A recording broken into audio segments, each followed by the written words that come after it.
5 minutes after 5 now. We want to take you to a live look from St. Peter's Square, where faithful Catholics are gathering this morning after the death of Pope Francis. He passed away yesterday morning after having a stroke that put him into a coma and led to irreversible heart failure. A 9-day period of mourning is underway in the Catholic Church now. And this morning, the Vatican has announced that the funeral for Pope Francis will take place on Saturday. In a break from tradition, the pontiff will not be buried at St. Peter's, but instead at the Basilica of St. Mary Major, a church in Rome the Pope often came to pray. And Pope Francis was both an inspiring and a polarizing figure to so many around the world, and that includes right here in the Piney Woods. CBS 19's Will Riddell was at a special mass held yesterday at the Chapel of St. Peter's in Paul and Tyler as East Texans remember his impact. Sound echoing through the chapel of Saints Peter and Paul earlier during a mass honoring the life of Pope Francis. Maybe the initial action was just surprise because I thought he was doing better. I mean, he seemed like he was recuperating. He was beginning to take on some of his normal activities.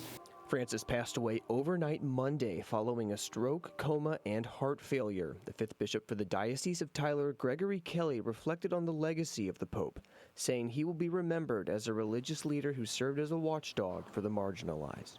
The gestures that he made were not just empty gestures. I mean, they really were where his attention was on the person who was discarded, the person whose dignity was being disrespected, who nobody thought counted. Pope Francis battled health complications earlier in the year, developing pneumonia in both of his lungs back in February. In early March, the Pope suffered 2 episodes of acute respiratory failure. Like Bishop Kelly, who was appointed by Pope Francis back in December, Ava Jodwin believed his health was moving in the right direction.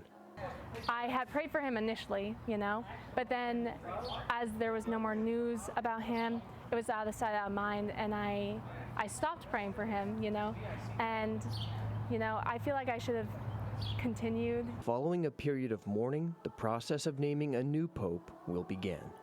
Our next pope needs to be decisive.